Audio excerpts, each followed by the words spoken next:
നമസ്കാരം. സുമ കുക്കിംഗ് ക്രാഫ്റ്റിലേക്ക് ഏവർക്കും ഊഷ്മളമായ സ്വാഗതം.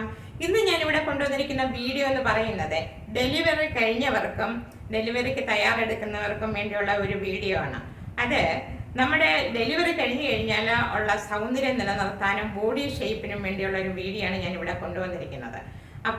എല്ലാ പേരൻസും എല്ലാ മക്കളും കാണേണ്ടതാണ്. ഡെലിവറിക്ക് തയ്യാറെടുക്കുന്നവരും ഡെലിവറി കഴിഞ്ഞവർക്കും പ്രയോജനപ്പെടുന്ന ഒരു വീഡിയോ ആണ് ഞാനിവിടെ കൊണ്ടുവന്നിരിക്കുന്നത്. അപ്പോൾ നമുക്ക് വീഡിയോയിലേക്ക് കിടക്കാം. എല്ലാവർക്കും ഒരിക്കൽ കൂടി ഊഷ്മളമായ സ്വാഗതം. ഇന്ന് ഞാനിവിടെ പറയാൻ പോകുന്നത്, നമ്മുടെ മക്കൾ ഡെലിവറി കഴിയുമ്പോൾ നമ്മൾ പണ്ട് കാലങ്ങളിൽ നമുക്കൊക്കെ തന്നുകൊണ്ടിരിക്കുന്നത് 4 നേരവും 3 നേരവും അരിയാഹാരമായിരുന്നു. അന്ന് ഡെലിവറി കഴിഞ്ഞ് നമ്മുടെ വയറൊഴിഞ്ഞതാണ്, നമ്മൾക്ക് നല്ല വിശപ്പുണ്ടാകുമെന്നും പറഞ്ഞ് നമുക്ക് എപ്പോഴും അരിയാഹാരമാണ് തന്നുകൊണ്ടിരിക്കുന്നത്. ചോറൊക്കെ അങ്ങ് ഇഷ്ടം പോലെ അങ്ങ് തരുവാണ്, വേണ്ടെങ്കിലും കഴിക്കണം പറഞ്ഞ് നമ്മളെ കഴിപ്പിക്കുമായിരുന്നു. ഇന്ന് അതിൻ്റെ ആവശ്യമൊന്നുമില്ല.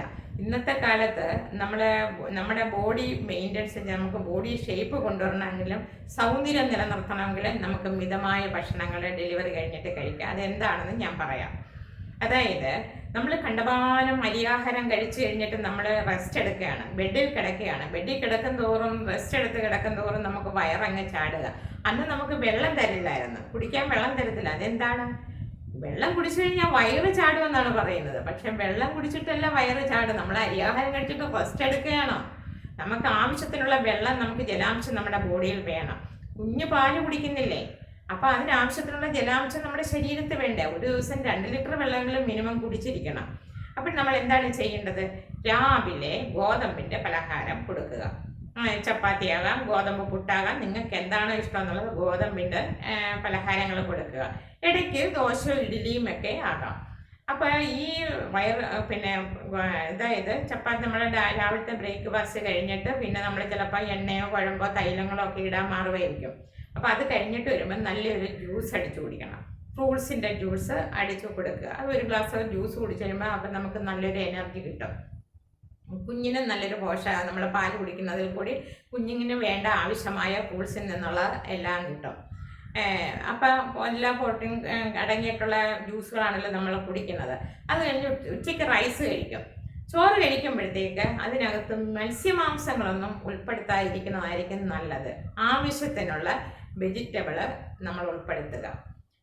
ചോറ് കുറച്ച് ഒരുപാട് കണ്ടമാനം ചോറ് കഴിക്കാതെ ആവശ്യത്തിന് നമുക്കൊരു വിശപ്പടങ്ങാനുള്ള ചോറ് കഴിച്ചതിന് ശേഷം അതിനകത്ത് കൂടുതലും വെജിറ്റബിള്, നല്ല നല്ല അവിയൽ, അതൊക്കെ കഴിക്കുന്നത് നല്ലതാണ്. കുറച്ച് ചോറ് കഴിച്ചുകൊണ്ട് കൂടുതൽ അവിയൽ, വെജിറ്റബിള്, വെജിറ്റബിൾ സലാഡുകളൊക്കെ കഴിക്കുക. അത് കഴിച്ച് കഴിഞ്ഞിട്ട് പിന്നെ നമുക്ക് 1 മണിക്കൂർ കഴിഞ്ഞതിന് ശേഷം ഇതെല്ലാം കഴിച്ചിട്ട് നമ്മൾ കിടന്നുറങ്ങണം. ആ ചോറ് കഴിച്ച ഉടനെ പെട്ടെന്ന് കിടക്കുകയൊന്നും ചെയ്യരുത്. ഇച്ചിരി നേരമൊക്കെ ഒന്ന് ഇരിക്കുക, റെസ്റ്റ് എടുത്ത് ഇരിക്കുക, ഒരു ചെയറിൽ ഇരിക്കുക. ഇതിന് ശേഷം മുറിയിലോട്ടൊക്കെ ഒരല്പം ഒന്ന് നടന്ന് അങ്ങോട്ടും ഇങ്ങോട്ടൊക്കെ ഒന്ന് നടന്നതിന് ശേഷം റെസ്റ്റ് എടുത്ത് ബെഡിൽ കിടക്കണമെങ്കിൽ കിടക്കാം. കുഞ്ഞിന് പാല് കൊടുക്കണമല്ലോ. അത് കഴിഞ്ഞിട്ട് ഒരു 3 മണി 1 മണിക്കൂറോ 1.5 മണിക്കൂറോ കഴിഞ്ഞിട്ട് വീണ്ടും ഒരു ജ്യൂസ് കുടിക്കുക. അത് ഫ്രൂട്ട്സിൻ്റെ ജ്യൂസ് കുടിക്കണം. വൈകിട്ട് ചായ ആവുമല്ലോ. അപ്പോൾ ഇതിൻ്റെ കൂട്ടത്തിൽ നട്ട്സുകളൊന്നും കഴിക്കരുത്.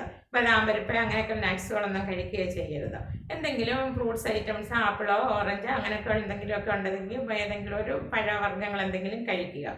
വൈകിട്ട് അതുപോലെ തന്നെ ചപ്പാത്തി ആവാം, നിങ്ങൾക്ക് ഇഷ്ടമുള്ള എന്തെങ്കിലും പലഹാരങ്ങൾ കഴിക്കുക. വൈകിട്ട് ചോറ് ഒഴിവാക്കുകയാണ്. പിന്നെ അതുപോലെ തന്നെ നമ്മൾ മരുന്ന് കഴിക്കുമല്ലോ. മരുന്ന് നമ്മൾ കടയിൽ നിന്ന് വാങ്ങിക്കുമ്പോഴത്തേക്ക് നമ്മൾ നെയ്യ് ചേർക്കാത്ത മരുന്നുകൾ പറഞ്ഞ് ചെയ്യിപ്പിക്കണമായിരിക്കും. നെയ്യൊക്കെ കഴിച്ചുകൊണ്ട് നമ്മൾ ഈ 56 ദിവസം 3 മാസം ബെഡ് റെസ്റ്റ് എടുത്തു കഴിയുമ്പോൾ നമ്മൾ എഴുന്നേറ്റ് ഇങ്ങോട്ട് വരുമ്പോഴത്തേക്ക് എന്താണ് നമ്മളെ കാണുന്നത്? ആകെപ്പാടെ നമ്മുടെ കുഞ്ഞുങ്ങളുടെ ശരീരമൊക്കെ അങ്ങോട്ട് വണ്ണം വെച്ച് കൊഴുപ്പെല്ലാം കൂടെ അടിഞ്ഞ് കവിളുമൊക്കെ അങ്ങോട്ട് തൂങ്ങി വയറും കുറേ മുൻപോട്ട് ചെന്ന് ഡെലിവറി കഴിഞ്ഞാൽ നമ്മുടെ മക്കളെ പിന്നെ കാണാനേ കൊള്ളില്ല. അപ്പം അതുകൊണ്ട് നമ്മൾ നെയ്യ് ചേർക്കാത്ത മരുന്നുകൾ പറഞ്ഞ് ചെയ്യിപ്പിക്കുക. നെയ്യ് ചേർക്കാത്ത പലഹാരങ്ങൾ, ആഹാരങ്ങൾ കൊടുക്കുക. നാരടങ്ങിയ ഭക്ഷണങ്ങൾ അധികവും കൊടുക്കുക. ഇഷ്ടം പോലെ അവിയൽ കൊടുക്കാം. ഉച്ചയ്ക്ക് ചോറിൻ്റെ കൂടെ റൈസിൻ്റെ കൂടെ അവിയൽ ധാരാളം കൊടുക്കുക. കൂടുതൽ അവിയൽ കൊടുത്തോണ്ട് കുറച്ച് ചോറ്. ഒത്തിരി ചിലർ 2 പ്ലേറ്റ് ചോറ് കഴിക്കുന്നവരുണ്ട്. ഡെലിവറി കഴിയുമ്പോൾ അവർക്ക് കൂടുതൽ വിശപ്പുണ്ടാവും. അപ്പോൾ ആവശ്യത്തിനുള്ള ചോറ് കൊടുത്തിട്ട് അവിയൽ ഒക്കെ ഉൾപ്പെടുത്തുക. അങ്ങനെ ചെയ്യുക. അപ്പം നമ്മുടെ കുഞ്ഞുങ്ങൾക്ക് വയറ് ചാടില്ല, ശരീര സൗന്ദര്യം വർദ്ധിക്കുകയും ചെയ്യും. പിന്നെ എക്സസൈസ് ചെയ്യണം. 3 മാസം കഴിയുമ്പോഴത്തെ 56 ദിവസമൊക്കെ കഴിഞ്ഞ് 90 ദിവസമൊക്കെ കഴിയുമ്പോൾ ഡെലിവറി സിസേറിയനുള്ളവർക്ക് കുറച്ച് റെസ്റ്റ് വേണമല്ലോ. അവർക്ക് ഈ അനസ്തേഷ്യയൊക്കെ നടുവിന് കൊടുക്കണമല്ല. അപ്പം അവർക്ക് കുറച്ച് റെസ്റ്റ് വേണം. അപ്പോൾ ഇതെല്ലാം കഴിഞ്ഞിട്ട് 3 മാസം കഴിയുമ്പോൾ നമ്മുടെ വീട്ടിൽ തന്നെ നമ്മൾ കുറച്ചൊന്ന് നടക്കണം. അങ്ങോട്ടും ഇങ്ങോട്ടും കുറച്ച് പ്രാവശ്യം ഒരു അരമണിക്കൂർ അങ്ങോട്ടും ഇങ്ങോട്ടും നടക്കുന്നത് നന്നായിരിക്കും. നല്ലൊരു എക്സസൈസാണ്. നമ്മുടെ ബോഡിയിലുള്ള എല്ലാ നെർവുകൾക്കും ഒരു നല്ലൊരു ബ്ലഡ് സർക്കുലേഷൻ നടക്കുകയൊക്കെ ചെയ്യും. എക്സസൈസ് ആവശ്യമാണ്. കണ്ടമാനം വണ്ണം വെക്കത്തില്ല. ഈ പറഞ്ഞതുപോലെ നോർമൽ ഡെലിവറി കഴിഞ്ഞവർക്കാണെങ്കിൽ 10-28 ദിവസം കഴിയുമ്പോൾ നമ്മുടെ മുറിയിൽ തന്നെ അങ്ങോട്ടും ഇങ്ങോട്ടും ഒക്കെ നടക്കാം, മുറിയിൽ തന്നെ.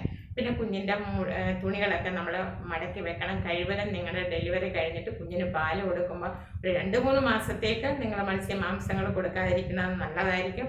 പിന്നെ കഴിക്കണം എന്നുള്ളവർക്ക് കഴിക്കാമോ, യാതൊരുവിധ കുഴപ്പങ്ങളും ഇല്ല. കഴിക്കേണ്ടവർക്ക് കഴിക്കാം. അത് കഴിക്കണ്ട എന്ന് പറഞ്ഞത് കുഞ്ഞ് പാല് കുടിച്ചിട്ട് കവിട്ടുക, അതായത് യൂറിൻ പാസ് ചെയ്യുമ്പോൾ അതിനൊക്കെ ഒരു വല്ലാത്ത സ്മെല്ലായിരിക്കും. അതുകൊണ്ടാണ് കഴിവതും അതൊക്കെ ഒഴിവാക്കാൻ പറഞ്ഞത്. അപ്പം ഞാൻ ഇനി ഒരുപാട് വീഡിയോകൾ, പുതിയ വീഡിയോകൾ, നല്ല നല്ല വീഡിയോകളുമായിട്ട് ഞാൻ നിങ്ങളുടെ മുന്നിൽ വരുന്നതായിരിക്കും. ഞാൻ യോഗയൊക്കെ ഇതിനകത്ത് ഉൾപ്പെടുത്തുന്നുണ്ട്. പക്ഷെ ഇപ്പം ഞാനൊരു 4-5 വർഷമായിട്ട് അങ്ങോട്ടും ഇങ്ങോട്ടൊക്കെ യാത്രയിലൊക്കെ പലയിടത്തും പോകുന്നുണ്ട്. എല്ലാ യോഗ ക്ലാസ്സും ഡാൻസ് ക്ലാസ്സും എല്ലാം നിർത്തി വെച്ചിരിക്കുകയാണ്. ഇപ്പം ഞാനത് വീണ്ടും ഞാൻ തുടർന്ന് കൊണ്ടുവരുന്നുണ്ട്. അപ്പം ഞാനിവിടെ ഇതിനകത്ത് യോഗ ഉൾപ്പെടുത്തുന്നുണ്ട്, ഡാൻസ് എല്ലാം ഇതിനകത്ത് ഉൾപ്പെടുത്തുന്നുണ്ട്. എല്ലാവർക്കും ഇഷ്ടപ്പെടുമെന്ന് വിശ്വസിക്കുന്നു.